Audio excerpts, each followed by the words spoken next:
The title of my presentation is here, The Contested Privileging of Zero Carbon, Plausibility, Persuasiveness and Professionalism. And I'll touch on all three of these points, of course, in the course of my presentation. So, everybody agrees on the need for a more sustained focus on zero carbon in the built environment if the climate crisis is to be averted. I mean, we can take that as an essential starting point. But simply exhorting that something must be done does not guarantee meaningful progress. Meeting targets such as 100% zero carbon buildings by 2050, to pick one such target, is absolutely far from straightforward, especially if we include the challenges of retrofitting existing building stock, as of course we must. And of course, we only have one planet and we're in danger of messing it up, and we need to get away from this sort of scenario. This is serious business. This is not something to be taken trivial. I know you're with me on that one. But my research, we also know, of course, that the importance of urban areas. We know we can quibble about the statistic if you like, but we know that increasing number of the world population are living in urban areas, and we're also well aware of the contribution of the built environment to carbon emissions. Again, these things we know.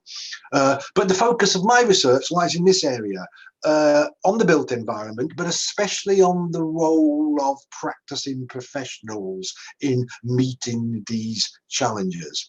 And I find that there's relatively few people within the global community with this kind of research focus.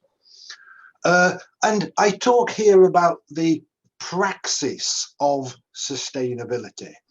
And so the debate, I argue, needs to extend beyond scientific knowledge to include the way that theoretical ideas are enacted in practice. And that is my definition of praxis. And so I talk about the praxis of sustainability. The praxis of sustainability is enacted across. I talk about this idea of organizational arenas. I talk about projects. I talk about meetings. I talk about governance structures. And all of these things are characterized by arenas whereby shifting coalitions of stakeholders interact in the enactment, in the praxis of sustainability. And so the proposition is that any consideration of the role of built environment professionals must focus on the processes through which some issues are privileged and others are not. Hence the title, The Contested Privileging of Zero Carbon. And my proposition for you is that ultimately it is the praxis of sustainability that will determine the extent of meaningful progress towards a zero carbon future. And again, just to emphasize the point, when I talk about praxis, I'm talking about the way theoretical ideas around zero carbon, around sustainability, are enacted in practice. So, we kind of understand that the response to climate change is a wicked problem doesn't really do it justice. We can understand it to be a super kind of wicked problem. Time is running out. Those who seek to solve the problem are also those who have created it. There's an absence of any central governance agency with the necessary authority to take action. And of course, there's a perennial tendency to prioritize short-term imperatives with an insufficient focus on long-term. And all these issues are factored into kind of individual projects. We have a much kind of never-ending debate about where we draw the boundaries around the system of concern. And amongst built environment professionals, the kind of core understanding is that consideration falls within the boundary of through life embodied carbon arising from construction demolition plus carbon emissions associated with building operation.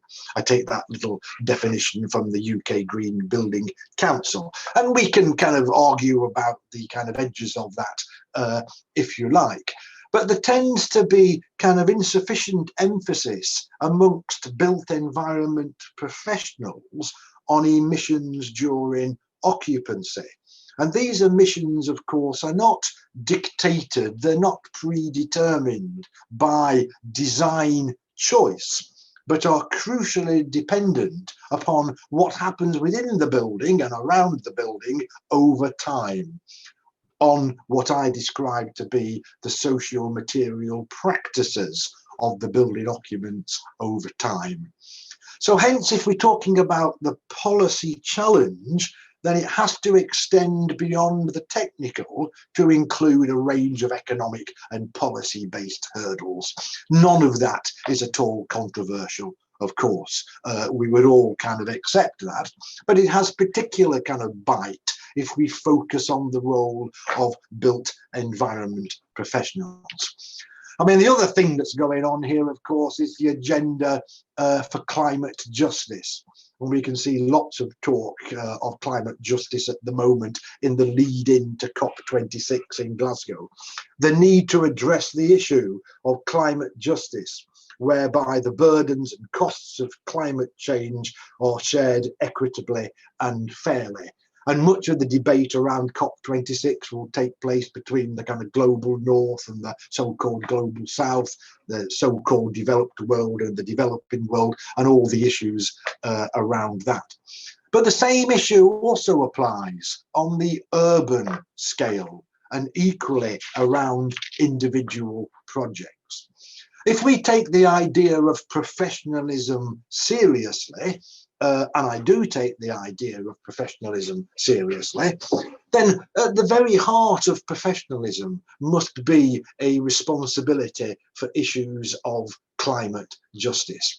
And as I say, these issues apply right across the scales. There is therefore a danger in prioritizing zero carbon in isolation from associated issues of social justice, not least because you lose the buy-in and the commitment and the participation of the stakeholders whose actions we ultimately depend.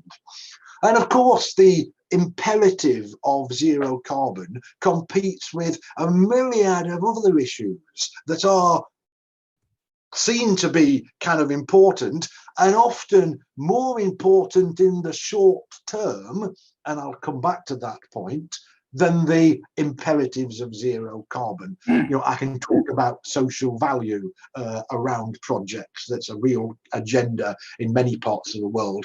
And of course, here in the UK, post the Grenfell disaster, we're all very much focused on the need for a greater prioritisation of fire safety.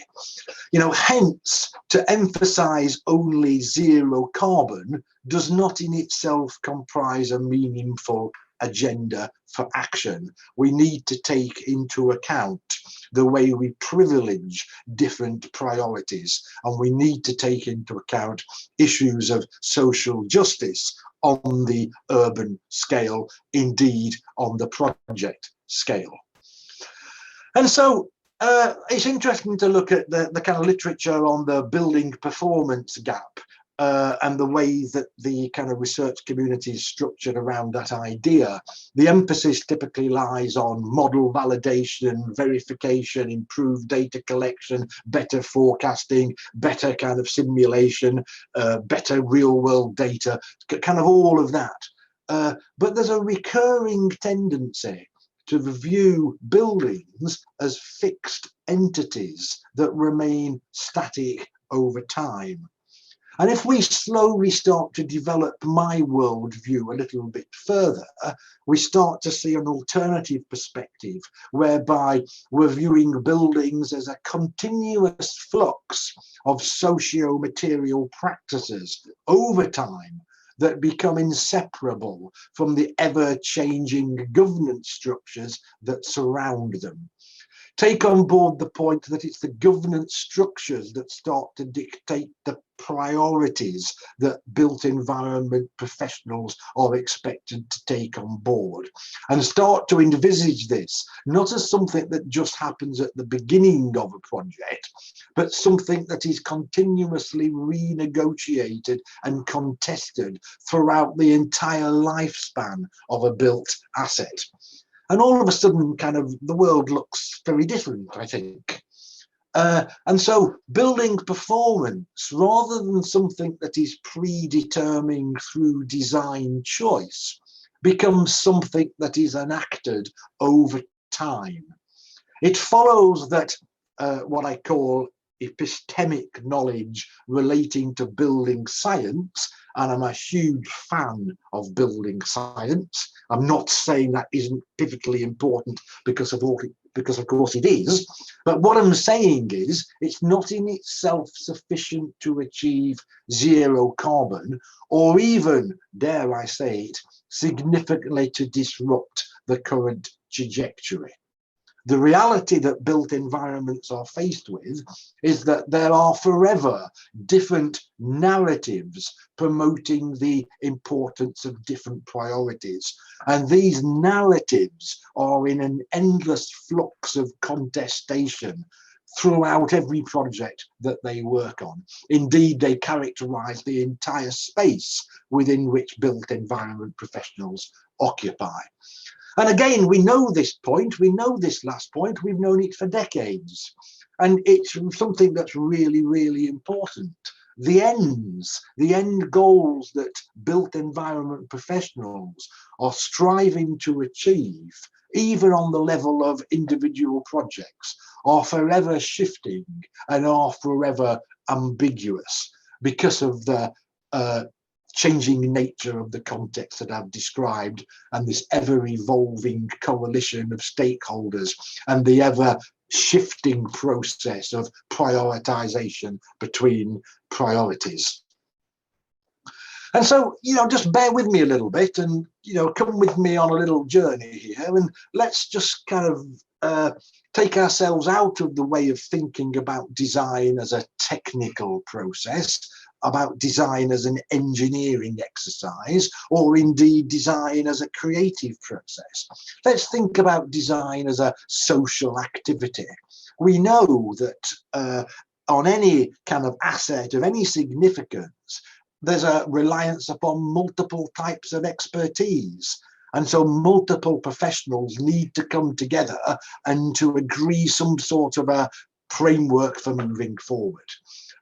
Design is enacted across this succession of organization arenas, whereby competing priorities are debated by an ever-changing, evolving coalition of actors.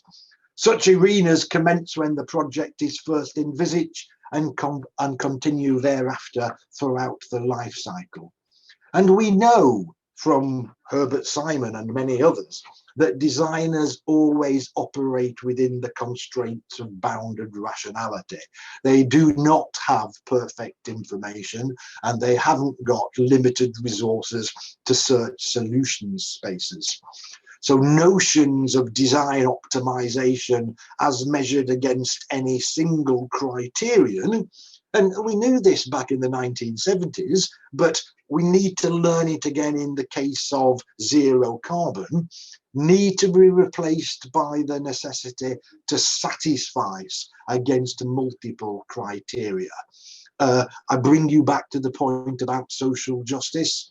Okay, I don't think we can talk ourselves out of that essential truth. And of course, design is this very collective kind of process whereby different specialists interact, and design also involves not just problem solving. Problem solving is crucially dependent upon a shared acceptance of the problem frame. Framing and solving are iterative kind of activities that design moves through. The framing involves setting boundaries. selecting particular issues for attention, and imposing a sense of coherence that guides subsequent action. And design also involves this kind of collective performance that involves this changing cast of individuals over time. The key challenges of zero carbon, I would contend, are sometimes rather less about elegant one-off technical solutions and rather more about the need to maintain a consistent governance framework throughout a building's life cycle, throughout an infrastructure asset's life cycle. And this is something that we tend not to be very good at. Design worlds, the process of framing can be understood in terms of the negotiation of a shared design world. Each arena within which designers come together, they bring different design worlds, different ways of thinking about the world, different ways of thinking about what's important. Different specialists bring their design worlds to the party, and meaningful progress depends upon the temporary acceptance of a common frame of reference. Designers' contributions to these sorts of arenas are judged on the extent of their persuasiveness, on the plausibility of what they offer, the scientific plausibility of what they offer. And I have now, of course, touched on the 3 points in my subtitle. I've touched on persuasiveness, I've touched on plausibility, and I've touched on professionalism. Leadership in the cause of zero carbon is hence dependent upon ability to mobilize a persuasive narrative that convinces others of the merits of the argument. And my belief is that that provides an important focus for research attention. Narratives matter. Each design arena can be characterized by competing priorities. The adverse consequences of failing to meet carbon emission targets are catastrophic in the long term. And yet the catastrophe in question is seen to occur in the future. Hence, that particular imperative often has limited traction in shaping the short-term horizons of managers and indeed elected politicians. The sad reality is that dystopian futures associated with the climate crisis are rarely rationally discounted into the present. And of course, if you give people a target, they tend to game the system. We see this all the time with environmental assessment methods. Individuals game these for particular kind of purposes. I'll just move on from that. And so we come to the research kind of focus that I talk about, viewing the quest for zero carbon from a narrative perspective. And hopefully by now I've impressed upon you the importance and the relevance of such a research perspective. And so we look at the way that design works, we look at the way that organizations work, we look at the way that arguments are made on the basis of narrative. We see organizations as being constituted through narratives and stories. And we see organizational objectives, we see design objectives as continuously negotiated through the medium of narrative. And narratives can further be understood as attempts to impose order and even as an integral means of organizing. Stories are how we shape the world, and stories are the means that we use to understand our lives and our identities. I'll keep moving. The material realities of sustainability, I would argue, are continuously shaped and reshaped by the narratives that we mobilized, and zero carbon is part of that. and at times and in places it's given greater priority, and in other times and in other places it's given lesser priority. I'm just going to draw an example here. I'm not going to talk about it in any detail because I haven't got time, but I'm just going to try and position some of these arguments in the context of mega projects that really bring home some of the key points I've been talking about. And I'm going to pick the London 2012 example, because I was kind of involved in that on the sustainability side. And of course, there was from a very outset of it a very strong narrative of sustainability. The narrative of sustainability was part of the bid commitment.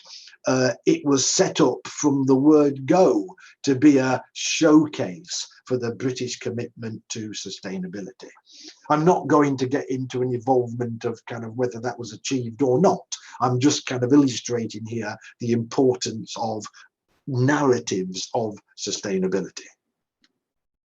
And there was a formal published narrative whereby it set out what it was striving to achieve, the London 2012 Sustainability Plan, published 5 years before the Olympics took place. And it talked about climate change, waste, biodiversity, inclusion, healthy living, all the things you would expect a narrative of sustainability to have. It was a formalized narrative. But here, just to understand some of the complexity around mega projects of this nature and try and understand the multiple stakeholders and the multiple governance structures that are involved around these mega projects. You've got the London Organising Committee, you've got the Olympic Delivery Agency, you've got the UK Minister for London, you've got the Mayor of London, you've got the British Olympic Association, you've got the British Paralympic Association, you've got the Olympic Board, you've got the 6 local councils, the so-called host boroughs, each with their own elected local politicians with their own governance structures.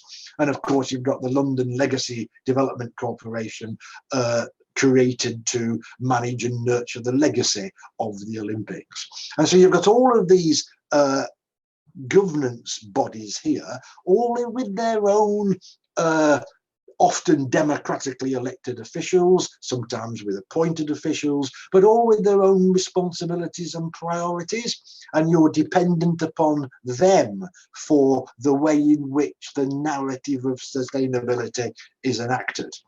Take on board my next point. Stuff happens, okay, over the period of time within which mega projects unfold, and in this case I'm talking about a 5-year period. There's a change of government, there's a change in the Mayor of London, there's a terrorist attack in London. Priorities change over time. Zero carbon was #1 priority on the day before the terrorist attack in central London. The day after, security was the #1 priority. Things happen.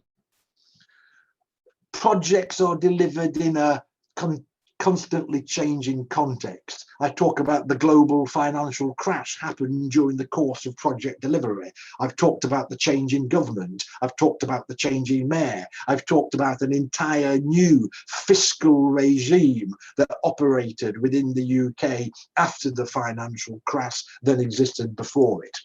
You know, priorities change, events happen that are beyond our control. Narratives of sustainability have to evolve and change to reflect events.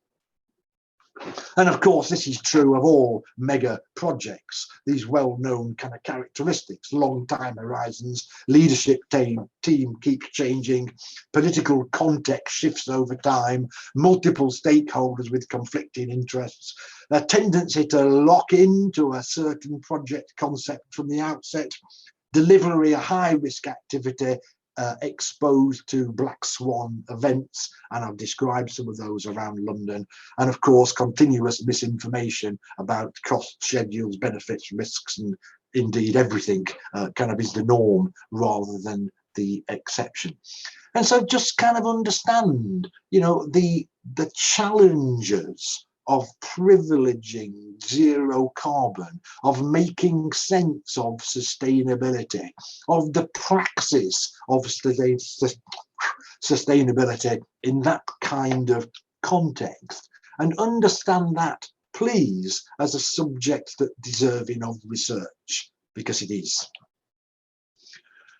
So my focus does not lie on sustainability as a material commodity, but on the processes through which the meaning of the word is continuously contested. Narratives bring coherence across disparate stakeholders. They have to do, providing the basis for ongoing prioritization. Again, that is something that needs to be taken seriously. Narrative methods, narrative research methods, the research object becomes the narrative, focuses on how senior management make sense of these agendas, make sense of these narratives, and how they position themselves as agents of change. The focus lies on the way the meaning of sustainability is continuously negotiated and renegotiated over time, even in the course of the project they are working on. I've come to the end. Key points. Current conceptualizations of zero carbon buildings too often rest on assumptions of fixity and permanence. They tend to underplay the complexities of the design worlds within which built environment professionals operate. The contention is that the effective visioning of sustainability through the medium of narrative is of crucial importance in shaping the extent to which zero carbon is privileged over competing priorities. Enacted visions of sustainability need to engage with a broad diversity of perspectives in order to keep the multiple stakeholders on board, whilst at the same time providing a shared sense of purpose across multiple constituency. If you want to reflect more on what I've said in your own time, what I've been talking about is broadly covered in a publication that came out last year in the journal Buildings and Cities. It's an open access journal. You can have a read up on that you like. And I just hope that I've encouraged some of you just to think in a slightly different way about the challenges associated with zero carbon, and especially in the context of the practices of built environment professionals. Thank you. Stuart, thank you very much for your excellent presentation. Really amazing from you. All the development. Really, thank you. So now we have some questions. Any questions? There is one question. Why do you think the architects are technically agnostic regarding new builds zero carbon, which is achievable, especially in the UK 250,000 or so houses? Well, it's a good question. Okay, I very deliberately avoided breaking down my phraseology of built environment professionals into different professional groups, because that's a kind of debate that's not the kind of helpful. And the truth of it is, no architect ever works in isolation. If you talk about the interactions between architects and building services engineers and how those interactions take place, the point in time where those conversation happens, the extent to which the narrative of the building services engineer starts to be persuasive to the architect, you know, then that's kind of the things that I'm interested in. And of course, the client's representatives are not disconnected from that. And so I see this as the an entity where these interactions are taking place all the time, and I see the roles of these individual players to be part and parcel of what goes on in these kind of interactions.